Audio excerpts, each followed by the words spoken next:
गुमनाम दस्तकें रवि को शहर के एक पुराने बंगले में कम किराए पर रहने का मौका मिला। बंगला खूबसूरत था, लेकिन उसे देखते ही अजीब सी सिहरन महसूस हुई। पड़ोसियों ने बताया कि वहां पहले एक बुजुर्ग दंपति रहते थे, जो रहस्यमयी तरीके से गायब हो गए थे। लेकिन रवि ने इन बातों को अनसुना कर दिया और वहीं रहने लगा। पहली ही रात आधी रात को दरवाजे पर दस्तक हुई। हल्की नींद में होने के कारण उसने इसे नजरअंदाज कर दिया, लेकिन जब दस्तक तेज होने लगी तो वह घबरा कर उठा। दरवाजा खोलते ही देखा, बाहर कोई नहीं था। अगली रात फिर वही हुआ। इस बार रवि ने दरवाजे के ठीक पीछे खड़े होकर देखा, लेकिन दरवाजा खोलते ही सामने सन्नाटा पसरा था। उसने सोचा कि शायद उसकी सोच का वहम होगा। लेकिन फिर तीसरी रात दस्तक के साथ किसी के धीमे धीमे फुसफुसाने की आवाज भी आने लगी। दरवाजा खोलो। रवि का खून ठंडा पड़ गया। इस बार वह हिम्मत करके दरवाजे के नीचे से झांकने लगा और उसे दो सफेद झुर्रीदार पैर दिखे।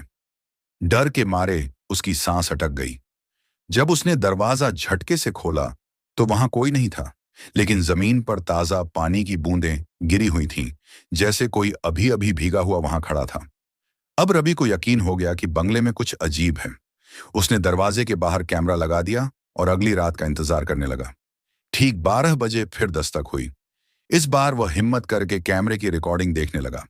स्क्रीन पर जो दिखा उसे देखकर उसकी रूह कांप गई।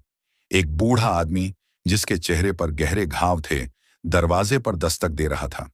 लेकिन जैसे ही रवि ने दरवाजा खोला, वह हवा में गायब हो गया। अगली सुबह रवि ने डरते डरते पड़ोसियों से इस बारे में पूछा। एक बुजुर्ग महिला ने बताया, 50 साल पहले इस बंगले में रहने वाले बुजुर्गों में से एक की अचानक मौत हो गई थी, लेकिन उनकी आत्मा कभी यहां से गई नहीं। वो आज भी दरवाजा खटखटाते हैं, शायद अंदर आने के लिए। रवि के रोंगटे खड़े हो गए। वह उसी दिन बंगले को छोड़कर चला गया, लेकिन जाते जाते उसने देखा, बंगले के दरवाजे पर फिर से ताजा पानी की बूंदें गिरी हुई थीं।